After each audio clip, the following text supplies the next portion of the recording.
Pessoal, seja muito bem-vindo ao nosso segundo episódio do podcast Sublime Talks.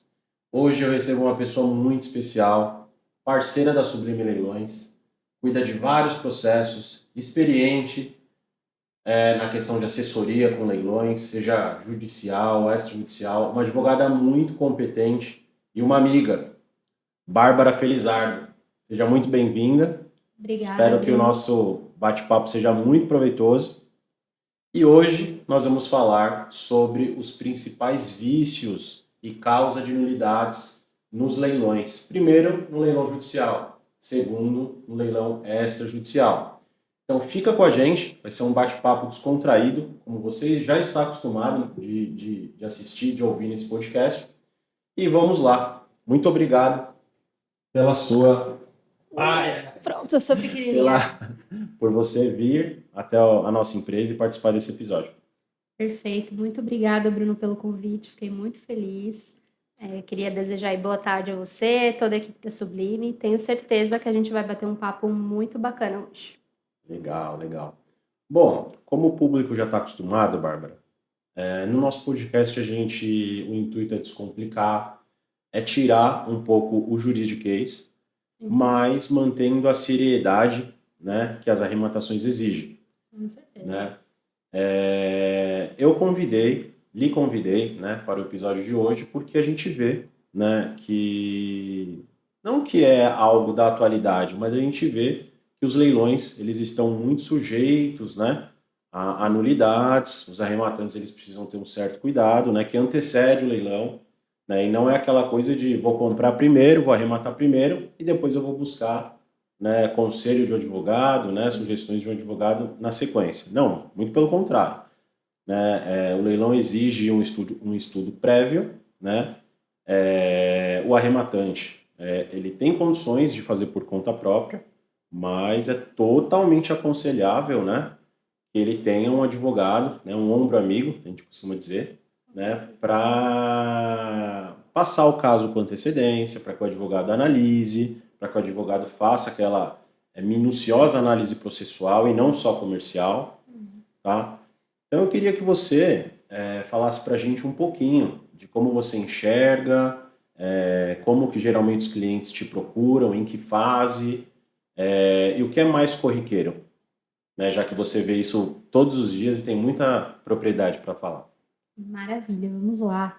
Bom, acho que eu fiquei eu gostei muito do tema quando você me apresentou, porque realmente é um assunto muito relevante para a gente conversar e justamente apresentar aí para os arrematantes, claro, desmistificar a questão jurídica, mas passar para eles o conhecimento, porque eu acho que falta muito realmente isso no mercado, no sentido dos arrematantes terem noção da importância de você ter um amparo jurídico ali por detrás. Porque realmente, do ponto de vista comercial, não tem o que se falar sobre leilão ser um ótimo investimento, seja para Sem quem dúvida. vai conseguir a casa própria ou como para quem utiliza como investimento de fato, alugando ou vendendo. Isso é indiscutível. Do ponto de vista comercial, a gente sabe ali que a rentabilidade é ótima realmente. Nenhuma ação vai te dar a rentabilidade que um leilão te dá em um ano. Exato. Mas por detrás a gente tem aí a questão jurídica disso, né? E como qualquer negócio envolve seus riscos. Tudo tem sua burocracia, tudo possui seus riscos. E o leilão, seja judicial ou extra, não é diferente. Eu acho que o nosso bate-papo aí vai ser muito proveitoso. O pessoal vai conseguir tirar aprendizados úteis, Tá bom. porque realmente, do meu ponto de vista, realmente não é exigido que o arrematante seja advogado ou tenha advogado como requisito para participar do leilão. Pelo menos para participar, né? Esse é o ponto, né, de distinção. Você não precisa de um advogado para participar, não é requisito, mas é aconselhável. Totalmente. E não, eu não digo isso porque é o meu trabalho apenas, mas porque de fato você não tem conhecimento do todo jurídico ali para sintetizar todas as informações e saber analisar a documentação do imóvel, saber analisar se aquele negócio ali de fato vai ser rentável para você ou se juridicamente ele está enroscado. É basicamente isso. Então, o nosso assunto hoje vai ser apresentar pontos importantes para o arrematante perceber que até ele desenvolver aí esse conhecimento para saber analisar os processos sozinho, saber analisar a documentação sozinho, ele precisa de muita experiência.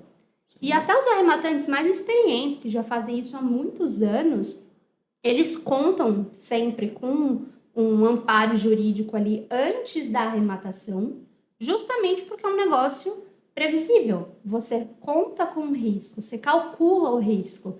Você Você mitiga os riscos, Exato. Né? O objetivo é minimizar. Né? Exatamente. E o auxílio jurídico vai justamente te dar esse resultado. Você tem noção dos problemas, dos possíveis problemas que podem aparecer na sua frente. Você tem noção ali de quanto você vai gastar e se é um caso que vale a pena você investir o seu dinheiro ou não. Legal. Hoje eu vou trazer aqui para vocês uns exemplos de alguns arrematantes inexperientes que caíram nessa ideia aí do sonho da casa própria, pegaram todo o dinheiro e investiram.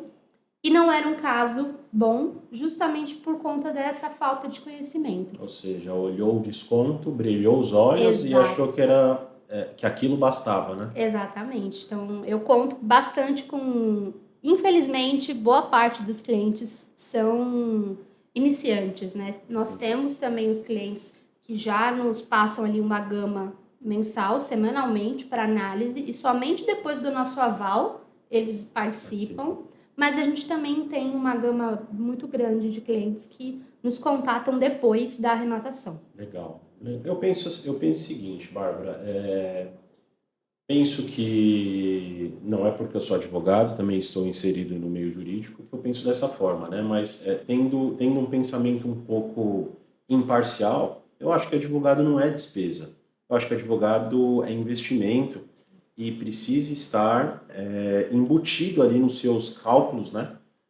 Pré-leilão, né? Para que você não tenha nenhuma surpresa depois. Bom, vamos lá. Qual é a primeira causa, né, de nulidade?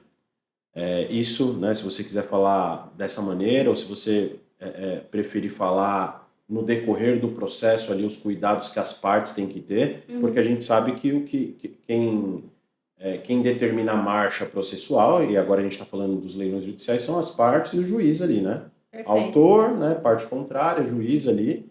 E se eles não observam, né, a lisura do procedimento, deixa passar uma coisa ou outra, sim, já tem uma margem, já dá ensejo para uma discussão futura, né? Então, se você quiser primeiro falar os preparativos do leilão, né, da marcha processual, para depois entrar dizendo qual é o primeiro, assim, campeão, a primeira causa campeã de nulidade, fica à vontade. Beleza, vamos lá. Olha, realmente, é importante a gente ressaltar o papel do autor, né, do exequente do processo nesse trâmite todo. Porque, realmente, quem indica o imóvel que vai a leilão, que já sofreu ali a penhora, é o exequente do processo.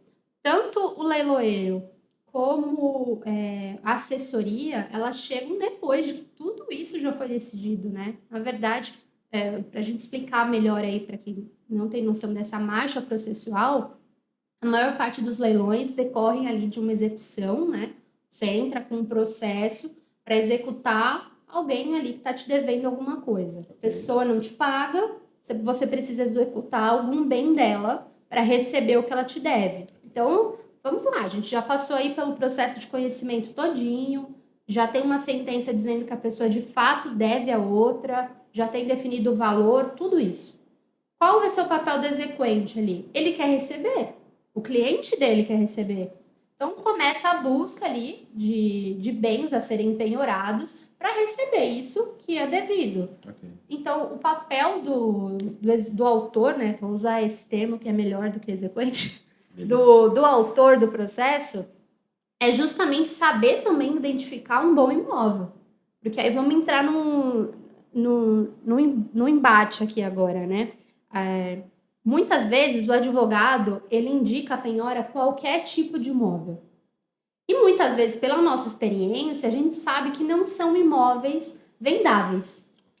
Né? E aí o autor simplesmente indica ali, sabendo que não vai receber. E aí todo mundo tem um trabalho gigantesco até chegar ao leilão, para o leilão ser negativo. Vamos dar um exemplo aqui, por exemplo. Imóveis onde é penhorado parte ideal, onde é penhorado nua propriedade. Aí você fala, gente, para que eu vou penhorar numa propriedade e fazer todo mundo ter o trabalho ali do leilão, de fazer um edital, de pesquisar débitos? Muito dificilmente alguém vai comprar numa propriedade. E se compra, é porque não sabe. Outro ponto que a gente entra ali, voltando a essa questão dos 50%, muitas vezes um imóvel vai a leilão pela cota à parte e, para nossa surpresa, tem juízes que não levam o imóvel à integralidade reservado à cota à parte. Eles levam realmente a cota à parte, o que dificulta muito, porque vamos lá, que arrematante que vai comprar 1/3 do imóvel?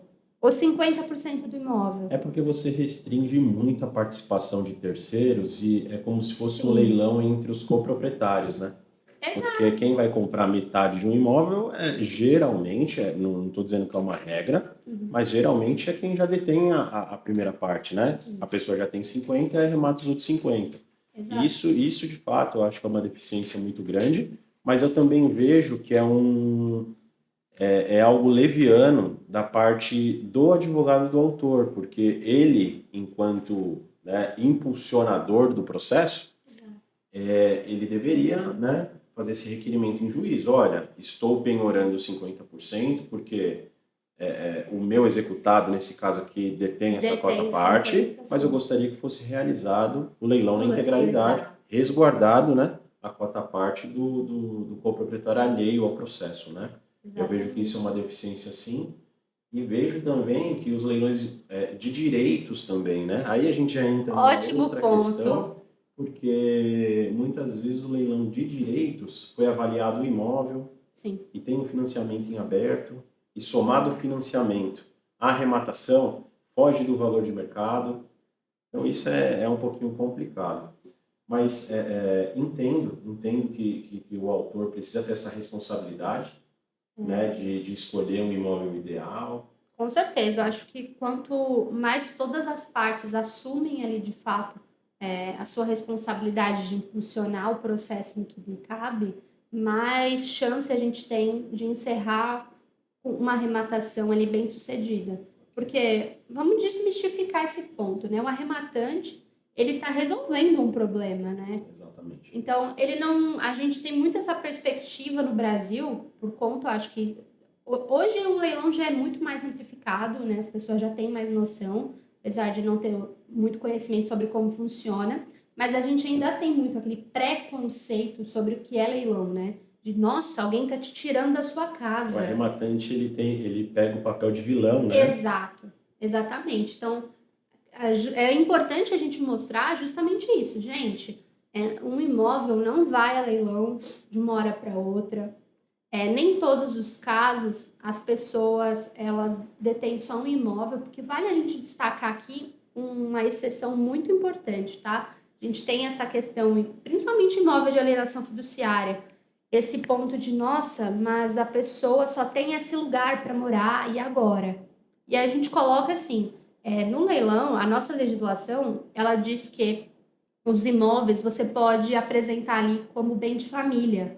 Então, qualquer outra execução, se esse imóvel exclusivo for o seu único patrimônio, você não tiver outra residência, você vai ali apresentar no processo que o imóvel é um bem de família, que você não pode sair dali, e isso é impenhorável. Então, a única exceção são os débitos condominiais. Então, a ação de débito condominial abre um precedente, abre uma exceção para que bem de família seja penhorado. Entendeu? Okay. Isso tudo decorre aí da natureza jurídica do débito e tudo mais, a gente não vai entrar nesses pormenores. Mas é bacana a gente destacar isso para o pessoal, já tirar esse preconceito de, gente, não é assim que funciona. Tem toda uma marcha processual de sentença, de defesa. Prazos, né, que devem ser respeitados, Isso, intimações. Até pra gente, esse é um ponto que faz com que seja bem moroso, né, a execução. Até de fato chegar a penhora, até de fato chegar ao leilão, então, muitas vezes ocorre em anos. né? Então, Sim. é bom a gente tirar esse papel do arrematante ser um vilão. Pelo contrário, ele resolveu a É solução, um a terceiro de boa questão. fé, né? Ele chegou ali para comprar um imóvel onde aquilo ali vai ser útil para ele, resolveu o processo, o advogado vai receber, o autor vai receber, a pessoa que estava com um problema vai resolver o problema dela, porque às vezes ela também não tem às vezes ela não tem o dinheiro para pagar e fazer um acordo. Sim, Às sim, vezes sim. para ela é interessante também que vá um imóvel, né? Sim, sim, sim. E assim, abatido todos os credores, né? Se houver algum saldo, volta, né, Sim, para executada, né? E aí ela consegue muitas das vezes, né, procurar um outro lugar, recomeçar a vida financeira com dela, certeza. Isso né? é um ponto também legal da gente destacar para o pessoal. Que é isso, quando tem saldo, volta, gente. A pessoa não fica A no ver navios, zerada, assim, né? né?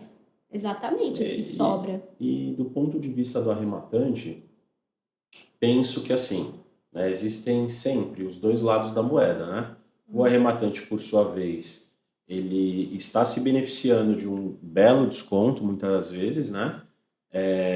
Para estar resolvendo um problema, né? Como a doutora colocou aqui. E eu vejo que algumas pessoas chamam, né, de o leilão como uma venda estressada, né? E de fato, o arrematante alheio, né, que não tem nada a ver com a história, tudo, ele desembolsa um valor, aproveita de um desconto para estar resolvendo um problema, né, de outras pessoas, mas que também demanda uma certa burocracia, né?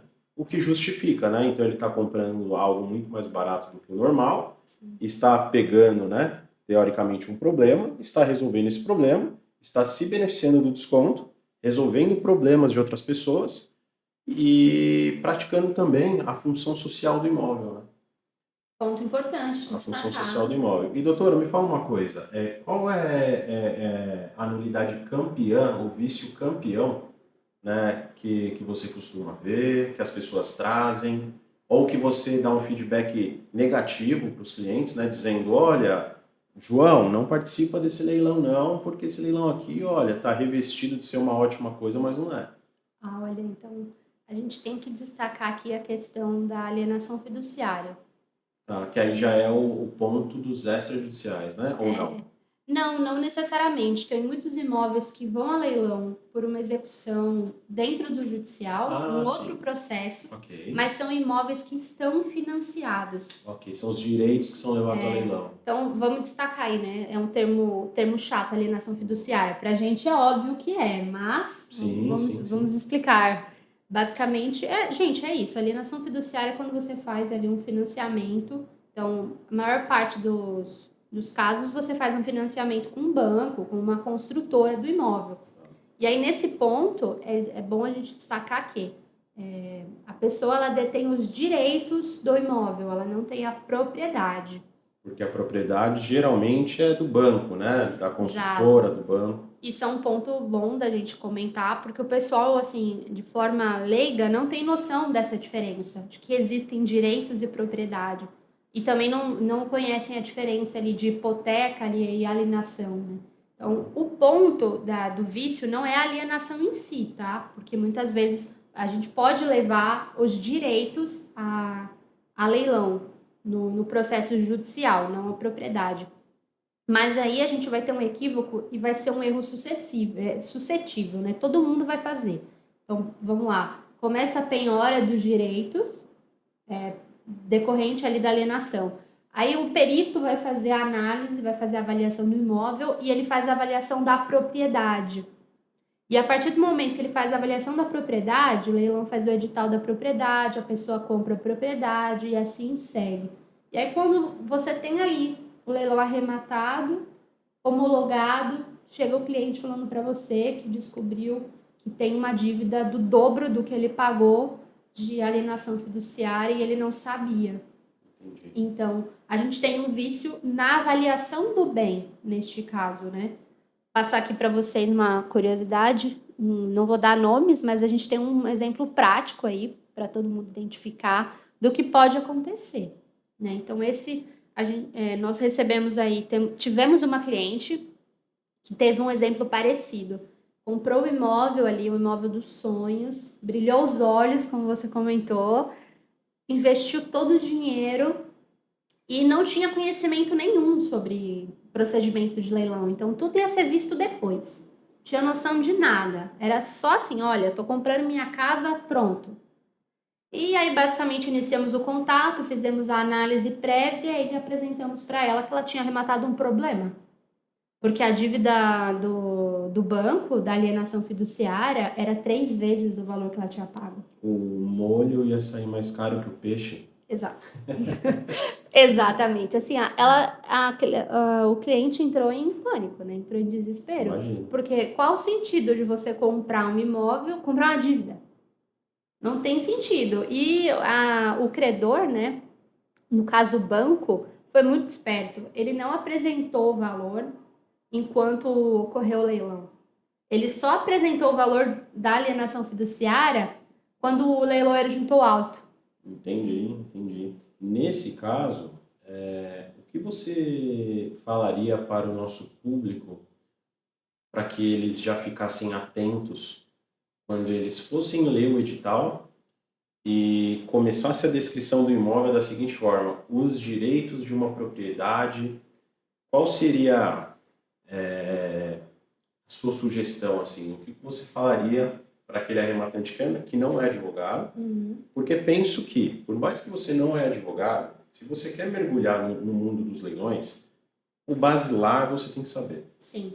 Né? Até mesmo para você conversar com o advogado que você vai contratar. Para que ele tenha noção de como te explicar, né? Exato. Então, assim, o que você falaria para quando alguém se deparasse com esse descritivo? Os direitos do contrato, né? Sempre tem. Os direitos da propriedade. Você Exatamente. falaria assim, qual é o ponto de atenção que eles deveriam ter? Olha, o ponto de atenção, a maior parte dos leiloeiros colocam a descrição corretamente. Logo, na parte da descrição do imóvel, tem um destaque, né? Fica ali em caixa alta, em letras garrafais, escrito direitos. E outro escrito propriedade. Gente, não é a mesma coisa. Leu direitos, acende o alerta vermelho na sua cabeça, seja decorrente de qualquer coisa. Leu direitos, você vai entrar em contato com um advogado da sua confiança, uma assessoria, para conseguir avaliar ali o caso em específico e te explicar direitos decorrentes do quê.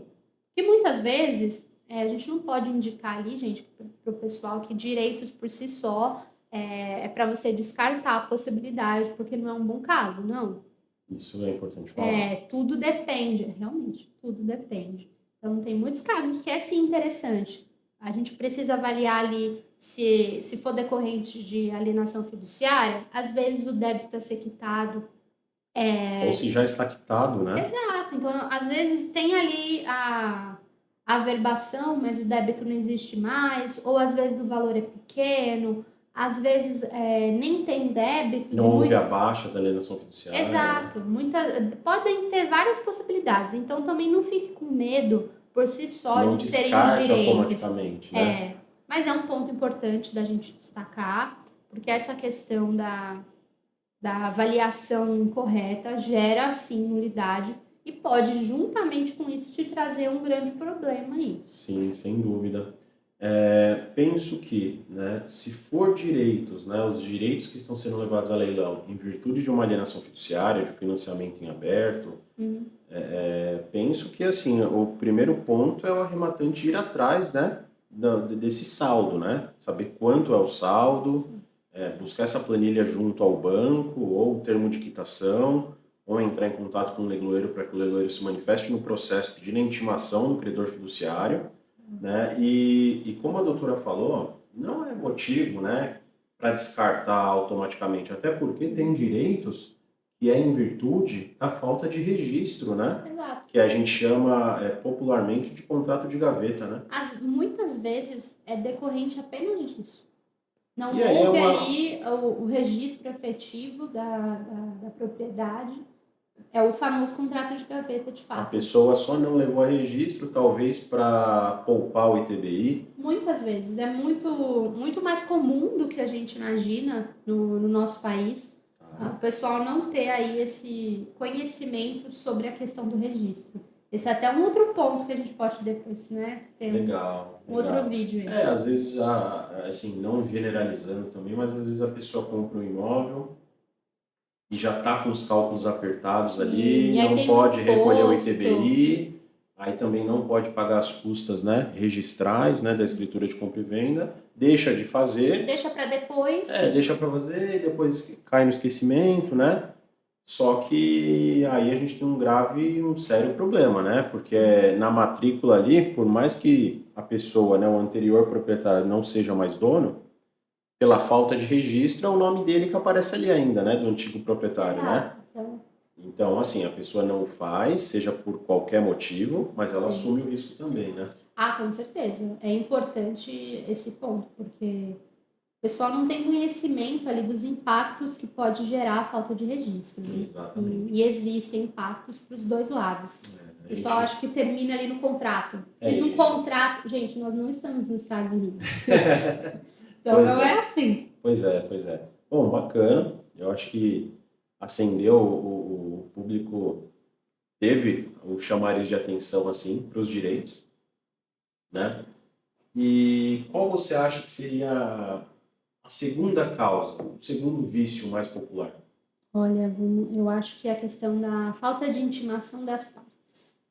Por parte do Poder Judiciário ou por parte do leiloeiro ou pelos dois? Eu acho que por todo mundo. Tá certo, fala um pouco mais. Porque muitas vezes os processos demoram muito tempo, né? Então a gente sabe que existem procedimentos que se perdem no meio do caminho. E é bem comum a pessoa não ter sido intimada, por exemplo, da penhora, e desde então o endereço que ficou sendo ali manifestado não é o endereço da pessoa, ela nunca teve nem noção que o imóvel dela foi penhorado. Então, o erro. Aí, o leiloeiro, muitas vezes, vê lá a intimação da AR. Só que não foi positiva, aquele endereço não existe, é um terceiro, a pessoa não tinha conhecimento, então ela nunca se manifestou no processo. E aí, muitas vezes, o leiloeiro acaba seguindo o mesmo endereço que já consta ali dos autos, né? Então, na minha opinião, essa questão da intimação das partes não é um erro apenas do leiloeiro, porque não necessariamente é a intimação do leilão que gera o vício. Pode ser a intimação da penhora, a intimação da avaliação, e por fim, a intimação do leilão. Tá. Eu acho que seria interessante a gente colocar aqui, fazer um marco temporal Uhum. do momento que o executado, o coproprietário, o credor hipotecário, o fiduciário, ele deve ser intimado. Eu vou falar da forma que eu penso, a doutora disse se eu estou na linha certa, tá? Primeiro ato, né, do executado vir ao processo, o ato de citação, né, a Ok. diligência de citação ali. Então, uma vez que a citação, que é a primeira vinda, né, a primeira convocação, digamos assim, para que a pessoa querendo se manifeste no processo, é de fato quando o processo é distribuído, né, que aí você pede a citação e ela é citada. Se essa citação ela é positiva, naquele endereço, né, que Sim. o oficial de justiça encontrou ali e citou, o próximo passo seria o da penhora, né? Que aí seria, depois da citação, a gente tem os atos de intimação, né? Seria a intimação da penhora, né? Para que ela fale um pouquinho se ela concorda com a penhora, se aquele imóvel foi vendido, se aquele imóvel é impenhorável, né? Como a gente falou no começo. E aí depois, né? Próximo ato seria o ato da avaliação, né? Quando o perito traz o laudo de avaliação para o processo, para ela colocar, né? Contratar assistente, né? Se ela concorda Se ela concorda, se com. ela discorda, por que discorda. E aí depois o ato de leilão. Né? Você pensa da mesma forma. Sim, é claro, tem intimações nesse meio do caminho também, de repente intimação de algum despacho administrativo Sim. ou algum ato ordinatório, né? Geralmente ali. Mas eu tenho para mim que esses são os momentos cruciais ali, os pontos chaves que merecem mais atenção. Né? Com certeza, eu concordo. Acho que justamente esses são os pontos-chave. e o que a gente deve ficar mais atento na análise do caso em específico para saber se tem alguma nulidade ou não, principalmente ali com relação a credor hipotecário, o banco, no caso do credor fiduciário, demais devedores que tem ali averbações, né, do caso. Então, todo mundo tem que ser intimado do leilão específico. Mas concordo, acho que esses são os pontos principais. E um ponto que a gente precisa também destacar é que muitas vezes ocorrem procedimentos separados, né? A citação ocorreu ali no processo de conhecimento e muitas vezes, agora de acordo com o CPC, quando abre o cumprimento de sentença, que é o processo em que vai haver penhora, indicação de bens a serem penhorados e tudo mais, a pessoa não recebe uma nova intimação, e se entende que ela já tinha conhecimento ali da sentença da ação de conhecimento. Ok. Então é importante. Mas eu acho que isso não tem que ser culpa do leiloeiro, porque o leiloeiro é o último que pega tudo isso. Eu acho que, mais uma vez, destacando ali para os nossos advogados que representam o autor, o exequente, né? Para que eles prestem atenção a todo esse procedimento. É de relevância para o autor prestar atenção em todos esses procedimentos, porque ele quer evitar que um leilão seja nulo, ele está perdendo tempo em receber. Verdade. Então é importante a gente não ficar atento ali somente que isso seria obrigação do juiz prestar atenção, se tudo ocorreu ou não. Porque a gente sabe que passa. Eu entendo que o juiz é um supervisor ali, né? Mas quem tem que cuidar e zelar pelo processo ali é quem está impulsionando, né? E muitas vezes a gente sabe que na prática nem o juiz aponta que não houve a devidas intimações, nem o autor também aponta ali que está faltando alguma coisa, todo o procedimento ocorre e somente depois da arrematação, quando vai ser, vamos dizer assim, interessante para alguém se manifestar, que o erro vai ser apontado. Entendi. E aí o judiciário gastou dinheiro, todo mundo gastou tempo, investiu ali num processo que está viciado. Bacana, bacana. A gente vê também que muitas vezes, de novo, né? Não é que a gente está pegando no pé do advogado do autor, não. A gente só está destacando a responsabilidade, né? Mas a gente percebe que muitas vezes o advogado do autor, no momento que ele vai indicar o bem à penhora, né? Como você falou, ele indica qualquer bem que aparecer ali na Arisp, Exato. né? E ele não vê se o bem está financiado, Não. se está sendo levado a leilão os direitos por conta de um contrato de gaveta, e às vezes penhora um apartamento sem a vaga, e isso implica muito, doutor, aqui para a gente, quando a gente faz o leilão sem a vaga. Porque, ok, tem aqueles apartamentos que na mesma matrícula do apartamento consta a vaga de garagem. Sim. Então, apartamento com 50 metros, tal, com direito ao uso de vaga de garagem. Indeterminado. Indeterminado não, né? Sim. Só que muitas vezes esse mesmo apartamento ele tem uma vaga autônoma, né? Que tem matrícula própria. Sim. E aí no momento de ele arrolar a penhora, ele leva... Ele indica a penhora somente o apartamento. Então, quando chega na fase de leilão, é um apartamento que vai ser anunciado sem a vaga, porque a vaga não foi arrolada, consequentemente ela não foi avaliada. Então fala um pouquinho pra gente se lá no escritório costuma aparecer casos desse tipo. Nossa, muito bacana, Bruno, essa pergunta. Realmente, é bem usual. Vou até destacar para vocês um exemplo prático que a gente teve com relação a isso. E realmente, mais uma vez, né, a gente não quer pegar no pé do advogado do autor, mas, gente, é muito importante a participação de vocês. Vocês também estão norteando ali, né? Exato. Então, depois, ninguém pode fazer mais nada. Eu não tenho ali o condão, a obrigação de me manifestar, nem posso me manifestar no processo indicando o outro bem a penhora. O leiloeiro também muitas vezes não pode fazê-lo, porque o juiz pode entender de forma equivocada Parcial, também, né? Então, é importante que o autor tenha esse feeling, né? Então, muitas vezes o advogado do autor nem tem conhecimento de imobiliário. ele não tem noção dessa parte e indica qualquer imóvel. Vamos entrar aqui num caso em específico que a gente teve com vaga. Nós tivemos um último caso com êxito no escritório, mas não foi muito tão simples de resolver.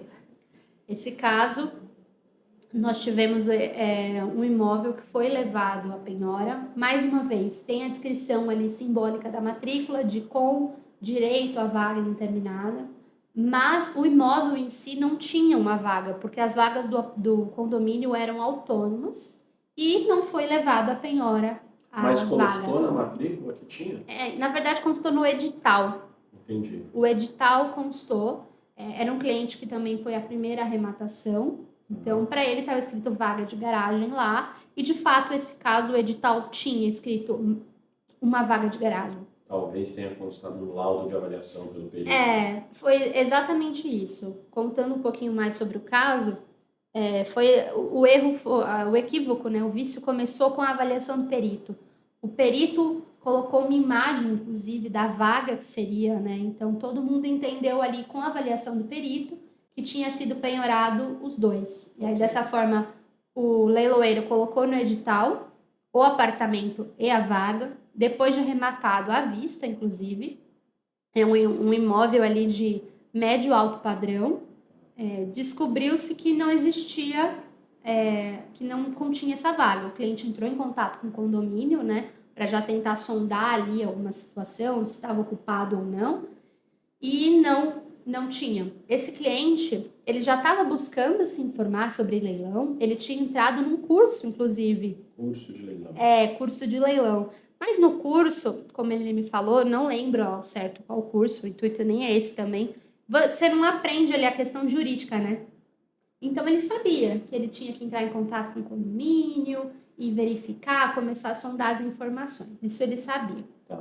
Maravilha. Nessa ele descobriu que não existia, que a vaga, o apartamento que ele comprou tinha uma vaga autônoma, que era de propriedade de outra pessoa, que a matrícula não correspondia também a uma vaga. E para ajudar, descobriu que o condomínio tinha uma quantidade de vagas bem limitada e que nem existia uma vaga que pudesse ser direcionada a ele. E nesse caso, o que aconteceu? Nesse caso em específico, como na realidade não existia uma vaga, né, que pudesse ser direcionada, então assim, por mais que a gente tentasse edital alto, corrigir de forma burocrática, jurídica ali essa questão, na realidade fática não dava, porque não tinha vaga disponível para direcionar ele. Então não nos restou outra alternativa a não ser desistir da arrematação, porque dessa forma a gente tem um erro aí de avaliação, foi avaliado um imóvel com uma vaga, ele pagou por isso, e claro, a gente sabe que um apartamento que não tem a vaga diminui de forma substancial o valor comercial, né? Sim. Como esse imóvel o cliente arrematou com esse intuito, para ele deixou de ser completamente, não era mais interessante a venda do imóvel sem a vaga, porque ele sabia que de forma comercial ia baixar muito o preço e ele não ia ter rentabilidade com aquilo ali. Entendi. Então a gente traçou essa estratégia, para ele não era mais interessante, ver o que eu posso fazer. Identifiquei o vício no edital, porque o vício decorreu desde lá da avaliação, e dessa forma prossegui com a desistência da arrematação. Destacando aí, pessoal, que é possível desistência da arrematação quando existem vícios, né? A nossa legislação prevê certos requisitos bem específicos para desistir. Vale destacar aqui que se arrepender da compra não é desistência. Exatamente. Tá? Arrependimento você sofre aí até a possibilidade de ter uma sanção, de ter uma multa. Então não é a mesma coisa. Nesse caso, maravilha, voltando. Apresentei a desistência, o juiz da primeira instância não identificou vício.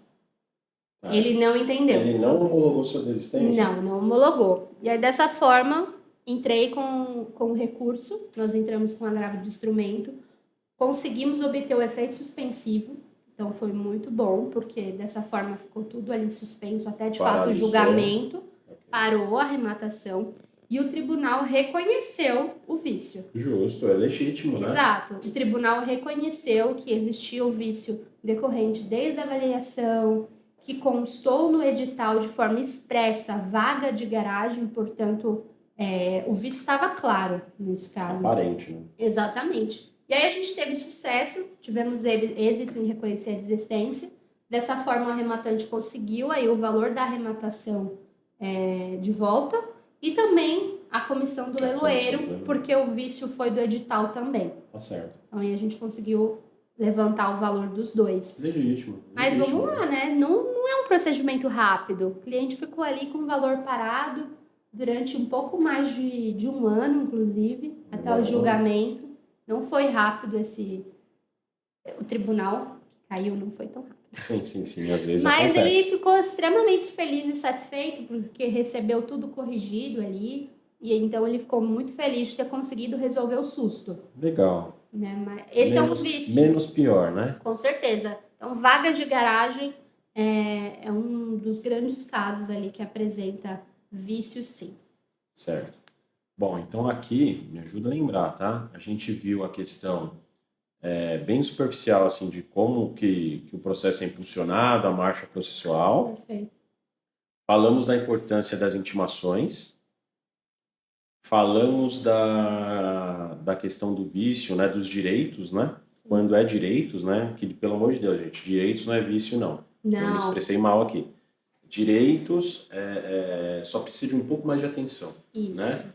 E falamos também O impacto dos direitos na questão da avaliação. Exato. E também falamos da falta da vaga de garagem, né? Às vezes consta, né, que tem vaga, é preciso uma atenção aí do advogado na hora de indicar o bem a penhora, né? Precisa ver se a matrícula da vaga é autônoma ou não. Quem for comprar precisa analisar isso também, né? Sim. Não acredita muito ali na questão mais ilustrativa e olha o documento. Não é isso?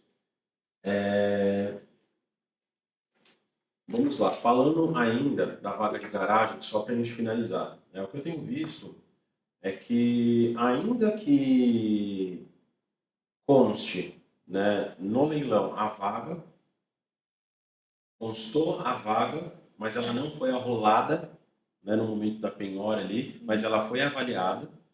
Né? Eu queria entender agora uma opinião mais pessoal, né, sua, né? Eu já vi alguns casos em que o arrematante ele conseguiu o aditamento da carta de arrematação. Você já viu isso? Já. Só que, para que haja esse aditamento da carta de arrematação, tem alguns requisitos ali, né? Primeiro, a vaga precisa existir. Exato. Em segundo lugar, é entendido que o apartamento ele é um bem principal e a vaga é um bem acessório que acompanha o principal. Terceiro ponto, no momento da avaliação, essa avaliação ela precisa, né, ter avaliado não só o apartamento, mas a vaga também. Cumpriu todos esses requisitos, eu já vi a arrematante se manifestar nos autos do processo e falando para o juiz, nós temos uma vaga, né, que ela foi avaliada, teoricamente eu comprei, eu Sim. paguei o valor, né, com a vaga, porque a vaga foi avaliada, mas eu não estou levando a vaga. E aí, nesse caso, né, se apoiando ali em algumas jurisprudências do nosso tribunal mesmo, de São Paulo, né, o juiz ele determinou o aditamento da carta de arrematação. Por sua vez, acredito eu, faz um tempo isso, mas o leiloeiro foi intimado, né, para que ele retificasse o auto constando a vaga também. O juiz assinou, decorreu o prazo ali para eventuais impugnações, o processo seguiu. Né, e houve, né, alcançou a finalidade, né, o aditamento da carta de arrematação. É uma solução viável, né? Claro que nesse caso a gente tem um vício presente, né, por conta que a avaliação fez o trabalho sobre algo que não de fato a pessoa estava levando. Então também já é um jeitinho, né? Essa jurisprudência é um jeitinho, Sim. mas atinge a finalidade a qual ela não traz prejuízo para as partes, Exato. Né? Então, esse caso que eu acabei de contar aqui para vocês, nós tentamos até levantar essa hipótese, né? Essa possibilidade de fazer o aditamento, porém a vaga não existia Não na existia, realidade. né? Não, no seu caso, esse exemplo não cabe. Mas é uma solução viável. Quando você faz ali a sondagem, sabe que existe, como advogado do arrematante, eu acho que é válido a tentativa de aplicar essa tese de ali Aditar, né? exato, fazer o aditamento ali pela essa tese do objeto principal, acompanhado do acessório, e é bem provável que o próprio juiz da primeira instância acate. Bacana, Então é uma solução viável, sim. bacana. É que no seu caso não existia, então não tinha porquê, né? Esse caso em específico não dava para tentar fazer dessa forma, a gente não tinha como aplicar essa resolução. Mas Legal. é uma maneira interessante quando ocorre. Legal. Você tem outros exemplos, outros vícios? Olha, nós temos vícios aí, claro. Esse eu acabei dizendo que o vício era da avaliação, mas a gente tem uma sucessão, né? Então aqui nós tivemos o vício da avaliação e tivemos o vício da descrição do edital. Tá. Agora, mais bom, como nós falamos aqui agora de vícios processuais e do perito e de intimação, vou dar um exemplo agora de vício da leiloeira, Tá. né? Então, algo que as leiloeiras elas tomam bastante cuidado, mas às vezes ocorre, principalmente a questão da intimação de credor hipotecário, a questão da descrição do imóvel, e também a questão do valor em si. Às vezes, essa questão do preço vil, a gente não falou a respeito Ok. ainda. Essa questão do preço vil é interessante, porque às vezes dá preço vil por conta do edital do leiloeiro. Tá. Então é bacana a gente também falar a respeito. Mas a maior parte dos vícios, se a gente for avaliar num cenário geral, não ocorre por conta do edital, ocorre pela parte procedimental mesmo do todo. Entendi. Eu acho que são partes que você precisa olhar com uma ótica, né, Sim, um pouco mais detalhada ali. Mas fala um pouquinho mais sobre isso. Assim, para o público entender, o preço vil é quando o edital, o valor que consome o edital, o valor de desconto, é menor do que o juiz determinou, né, na nomeação do leiloeiro, sim. ou quando o juiz não atribui desconto, entende-se que é 50%. Isso. Né? A gente sabe que esse valor deve ser atualizado, correto? Mas fala um pouquinho melhor. Olha, vamos lá. A gente entra aí em cenários diversos, né? Por quê? Realmente o código fala isso, que é o valor, a porcentagem, né, que o juiz determina. Quando o juiz não determina, se utiliza ali 50% da avaliação como base. Mas muitas vezes a gente entra no impasse do quê?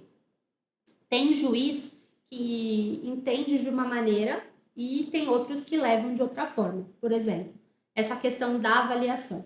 Até ocorrer o prazo do leilão e de quando o edital ele é publicado, tem Um lapso. tem um lapso temporal, não é tudo automático. Então, de quando o edital foi publicado, o imóvel foi com valor. Na data do leilão em específico, o imóvel está com outro valor, porque tem atualização monetária. E o leiloeiro quem faz esse trabalho. Tem juízes que acabam identificando que o edital não estava certo, por mais que seja juntado ali depois o valor corrigido e tudo mais, tem juiz que entende que por conta disso era preço vil, considera preço vil. Então a gente depende bastante ali do entendimento da letra da lei com o juiz do caso em específico. É sempre bom atualizar então, né? Exato. Então a recomendação existe a necessidade de fazer atualização monetária, então faça. Okay. O arrematante às vezes pode ficar irritado ali quando o leiloeiro, olha, eu vou precisar atualizar um pouquinho aqui, porque da data do edital era um mês, agora a gente está em outro. E o arrematante muitas vezes não entende isso, entende que o leiloeiro está agindo de má fé, mas não tá, gente, o valor nem vai para ele.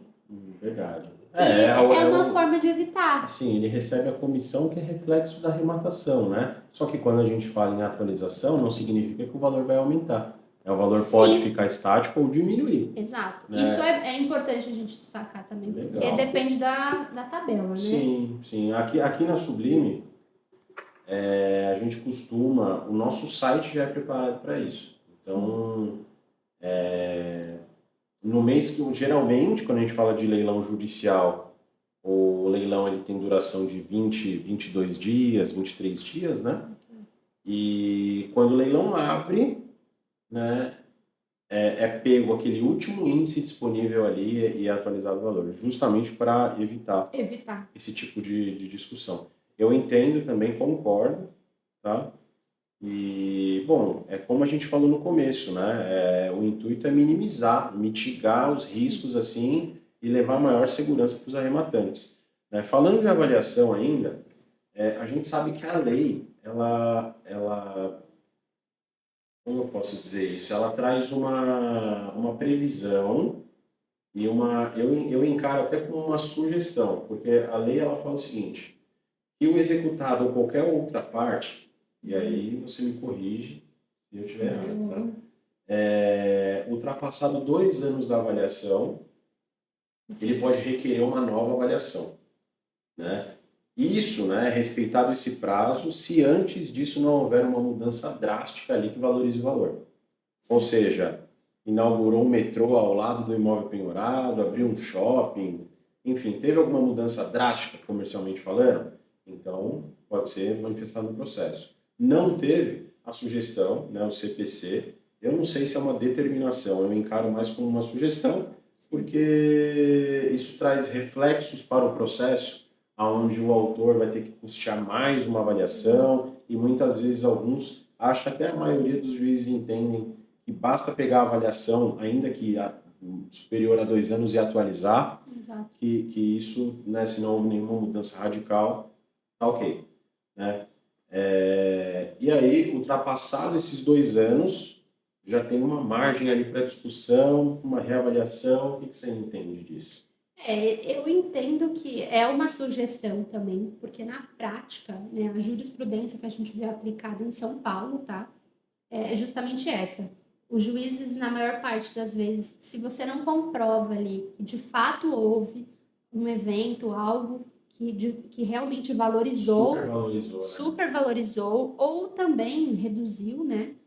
E você de fato comprovar isso, o juiz vai entender que a mera atualização monetária da avaliação é suficiente para Se suprir. você não comprovar, né? Isso. Ok. Então, na prática, o que eu mais enxergo muitas vezes, o executado faz aí essa manifestação no processo de que a avaliação é antiga e ele deseja uma nova, por mais que hajam os custos disso, mas o juiz pede que ele comprove essa valorização. Se entender que não é necessário, ele fala que a atualização por si já é suficiente. Bacana. Doutora, falta a gente falar dos leilões extrajudiciais, né? Que eu acho que não existe leilão um melhor que o outro, mas eu acho que são pontos de atenção, né? Eu acho que o leilão judicial exige um pouco mais de atenção do que o extrajudicial. Embora o extrajudicial você precisa se atentar a algumas coisas ali que são bem importantes também. Tem algum outro vício que você queira expor aqui para o nosso público, ou a gente já pode partir para os leilões judiciais? Olha, acho que recapitulando, nós tratamos dos principais. No leilão judicial, de fato, é importante você prestar muita atenção. Acho que a única coisa que eu não falei realmente são aos gravames. Vamos falar um pouco então, É o por único favor. ponto que realmente, às vezes, isso pode levar a nulidade ali, principalmente quando tem algum recurso, né, no caso, algum recurso que não foi Mencionado no edital. mencionado no edital e ainda está sobre julgamento ou algo do tipo. Tem que ter ali a menção. Ok. Isso seria uma situação passível de vício. Mas no judicial a gente vê que são muitos pontos, né, importantes. Então a gente consegue concluir realmente que é necessário um auxílio jurídico para que você possa sintetizar todas essas informações que a gente está aqui até agora falando. Eu costumo falar para todo mundo que não tem investimento melhor do que leilão judicial. eu não consigo encontrar outra coisa que atrela segurança e alta rentabilidade. Mas você precisa ter um certo conhecimento e Sim, se você não for advogada, é totalmente aconselhável que você consulte, com tá? certeza. Consulte a doutora Bárbara ou consulte outro profissional, né, que você tenha uma certa confiança, né, e não tente fazer sozinho. De Sim. novo, né, eu acho que é extremamente importante você conhecer, ainda que superficialmente, para que você Claro. tenha condições, né, de debater no bom sentido, de discutir com o Sim. seu advogado. Tá? Falando um pouquinho dos leilões extrajudiciais agora, né, que a gente sabe que os extrajudiciais eles se dividem nos particulares, né? Só que a grande maioria são leilões da Caixa, De banco, né? São né? leilões de banco, Maior né? parte. E quando a gente fala de leilão extrajudicial, o que vem é de alienação fiduciária, né? Sim. E a gente falou de alienação fiduciária aqui, mas com viés, Pro né, judicial. mais judicial. Aqui, alienação fiduciária é fruto de financiamento e que a pessoa deixou de pagar as 3 parcelinhas ali, Uhum. foi intimado, né, por esse credor fiduciário a purgar a mora, que seria, né, nada mais é do que pagar o valor Sim. devido ali. Exato. E uma vez que a pessoa não pagou, né, o credor fiduciário averba, consolida no seu nome e faz o leilão pela via administrativa. Isso. Né? A doutora atua com leilões extrajudiciais. Fala um Também. pouquinho pra gente. Também atuamos com extrajudicial. A gente atua, só não atua com qualquer tipo de investimento, porque a gente não faz investimento em ação, né? Ok. Mas de leilão, sim, nós fazemos tanto particular, quanto leilão extra, como leilão judicial, e também a questão de assessoria imobiliária num todo, né? De compra e venda também. Então, nós auxiliamos, fazemos a análise prévia de leilão extrajudicial, com a análise da documentação, e também com a assessoria necessária ali depois para finalizar a documentação e a questão da emissão na posse. Então, a gente Bacana. assessora o procedimento todo. Está acostumado a ver leilão da Caixa, Banco do Brasil Sim, e por aí sim, vai. sim. Né? E eu recebi uma notícia há um tempo atrás dizendo que, assim, da pandemia para cá é absurdo o número Sim. de leilões, né, extrajudiciais, né? Eu acho que até esse é um dos grandes fatores de que hoje em dia a gente vê muito mais notícias sobre leilão no mercado, devido a esse boom. E Aham. teve um boom realmente de casos com a pandemia, decorrentes da pandemia.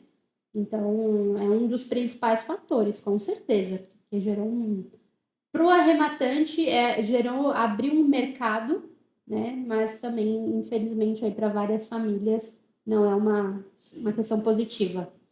sim. Eu não sei como são os números, né? Mas acredito que o extrajudicial tenha muito mais leilão do que o judicial. O extra do que o Sim, judicial.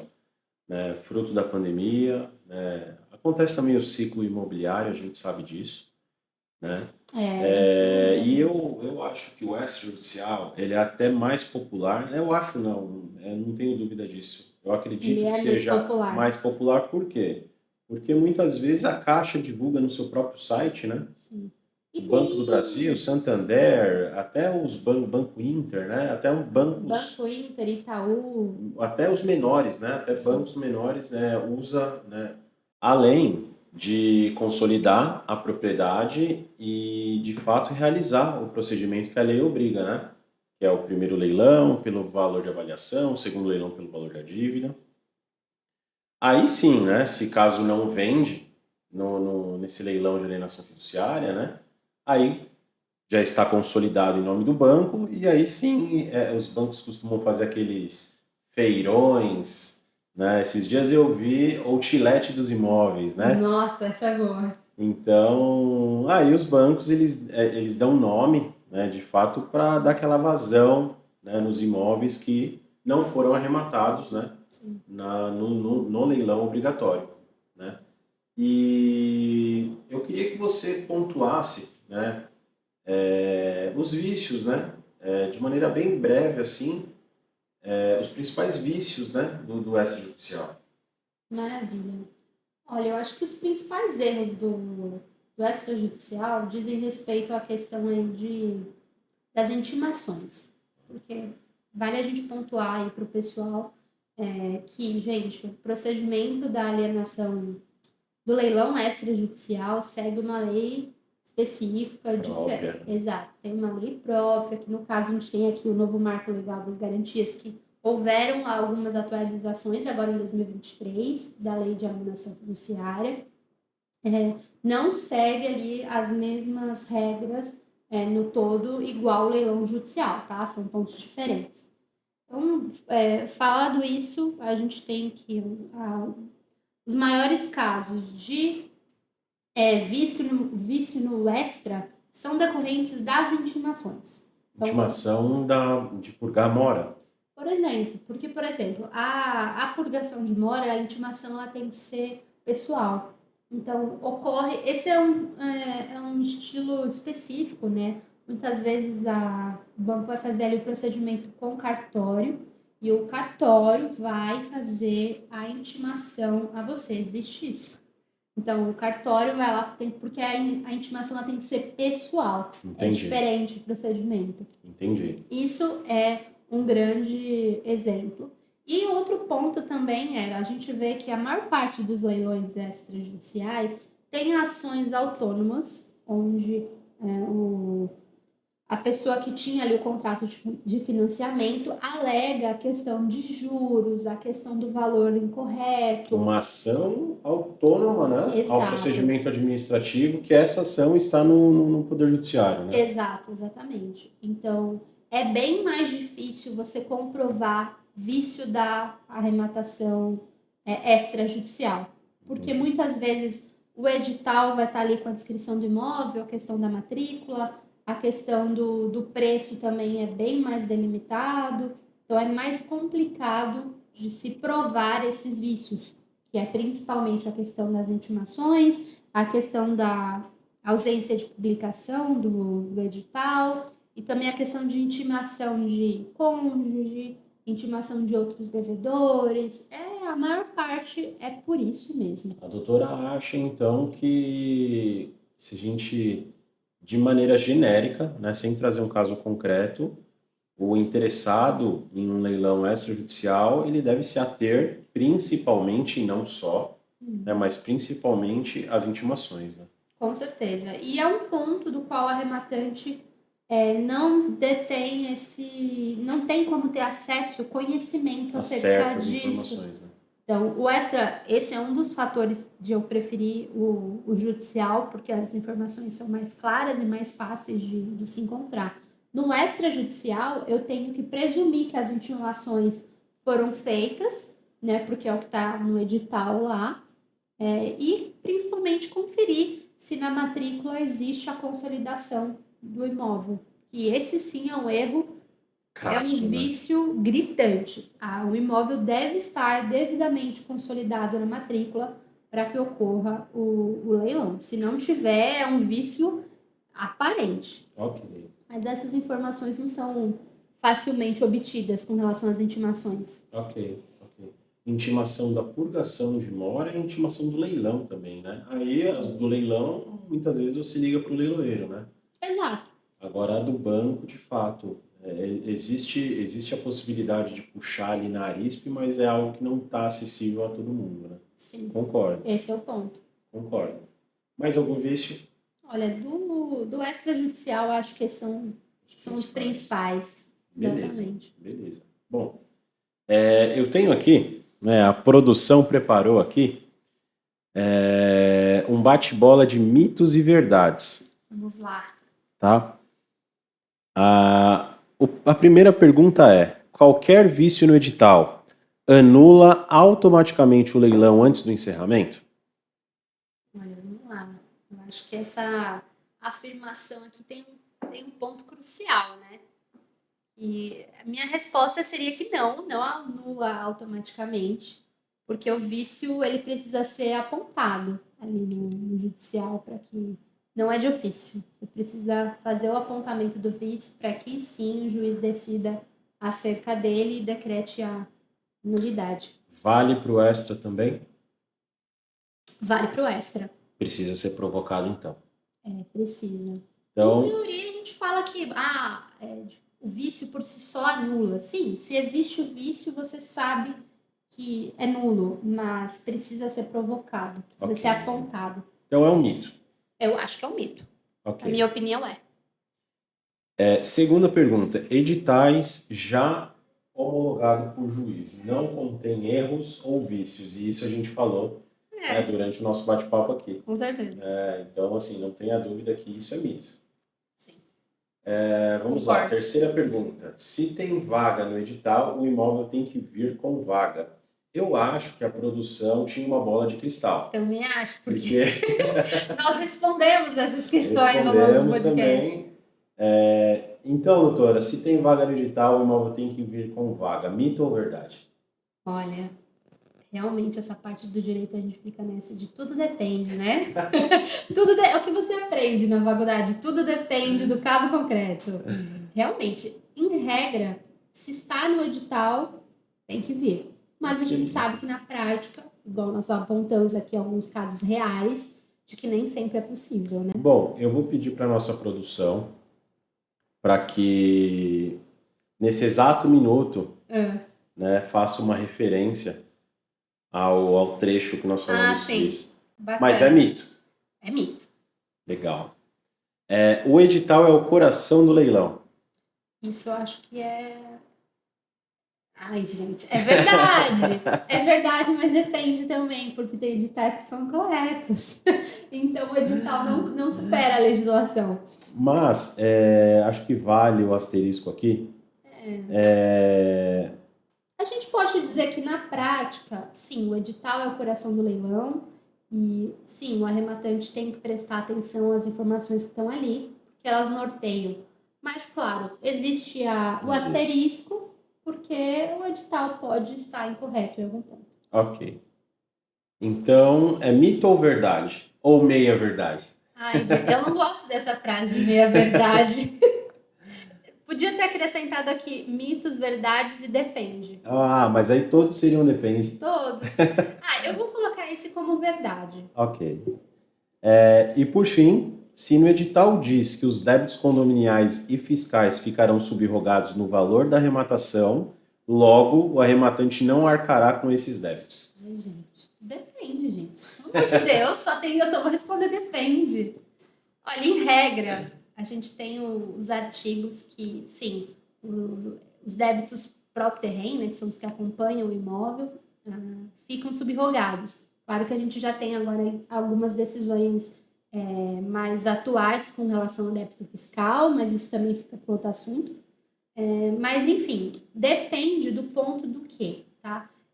No leilão judicial, você precisa verificar a questão do concurso de credores. Se haverá saldo, né? Quando existem outras averbações e o imóvel não responde somente àquela execução, você precisa avaliar o concurso de credores para saber se haverá saldo, para aí sim esses débitos serem subrogados de fato. Então, Legal. depende. Legal. Bom, tivemos uma aula hoje, né? Chegamos ao fim.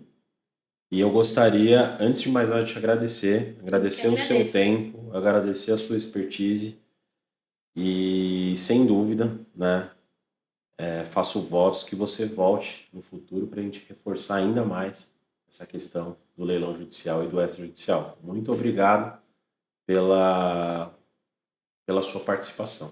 Muito obrigada pelo convite.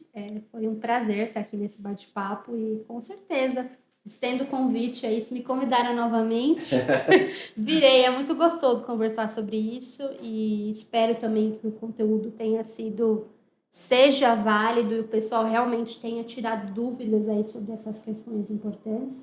O nosso objetivo, claro, quanto mais conhecimento a gente leva para os arrematantes, mais arrematações certeiras a gente tem, né? Dessa forma a gente desenvolve todo o processo. Legal. Né? Todo o procedimento. Obrigada pelo convite mais uma vez. Doutora, fala pra gente as redes sociais, pessoal querendo, né, conversar um pouquinho de leilão com você, onde que as pessoas te encontram?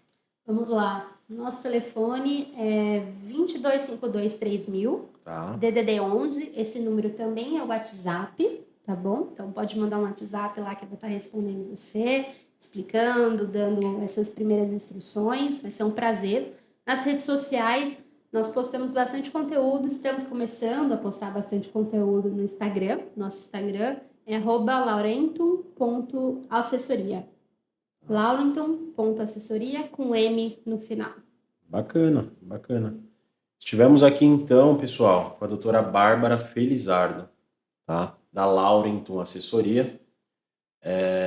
Espero que você tenha gostado desse episódio. Nós falamos sobre os principais vícios e causas de nulidade no leilão judicial e extrajudicial. Se você gostou do conteúdo, já se inscreve no nosso canal. Esse conteúdo também vai estar disponível no Spotify. Se você não é inscrito ainda no nosso canal, não nos acompanha no Spotify, tá? Passe a nos acompanhar se você acha que esse conteúdo agrega para você, tá? Comente no vídeo, compartilhe com aquele seu amigo que já ouviu falar de leilão, mas não faz ideia de onde começar, tá? E a partir de agora, nós somos o seu companheiro nessa caminhada aí dos leilões judiciais e extrajudiciais. Até o próximo episódio.